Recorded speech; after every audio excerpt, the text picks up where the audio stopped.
happens every time. Kupe, on the advice of the tohunga, warned Muturangi to stop his wrongdoings.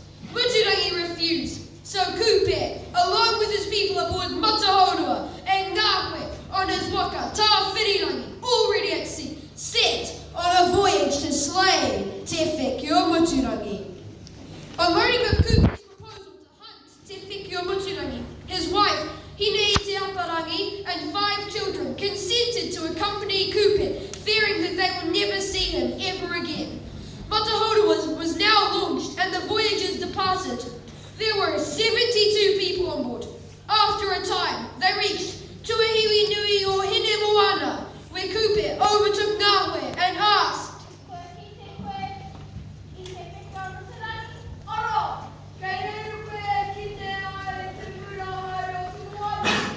Kupe looked, and it was so. They tried to approach this monster, but to no avail. The octopus only went on faster, directing his course towards the undiscovered island of Aotearoa. Kupe said to Ngāwe,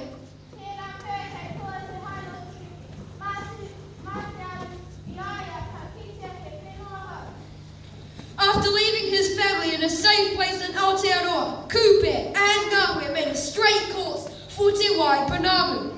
And when they drew near it, they saw Te Whekio Muturangi approaching their waka.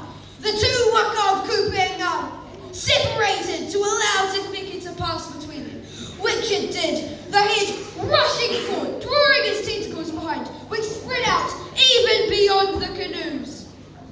From head to the end of its tentacles, it was 240 feet long, while the body was 24 feet wide. Tohirangi stood up in the center of Kupe's canoe with a long spear and lunged at the monster. He speared it twice, and when it felt the pain, it stretched out its tentacles to break the spear of Ngāwe, who was using his spear from the other canoe. The 2 spears crossed, and the tentacles of the octopus seized hold of the gunwale of Ngāwe's canoe, Tāwhirikura, from bow to stern, which so frightened the men on board that the canoe was nearly upset. Then the tentacles seized hold of Kupe's canoe, and Kupe took his axe named Rangatu Whenua and began chopping off the tentacles. But the octopus would not let go. Kupe then shouted to poor Huia. This was done, and the monster, thinking perhaps that it was a man, let go the canoe and encircled the calabashes with all his tentacles.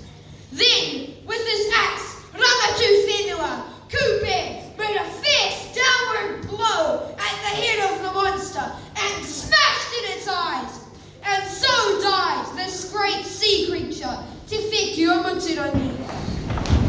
Now, from this incident came the name of the South Island, Arapawa, from Kupe's power, or downward blow on the head of the octopus.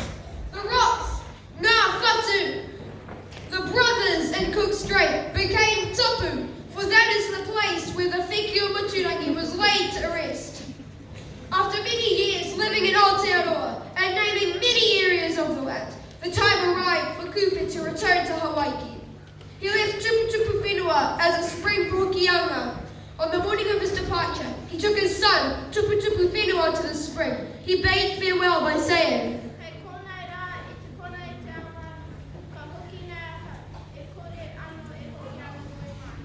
with Kupe's farewells completed, he placed his son into the spring called the Spring in the World of Light.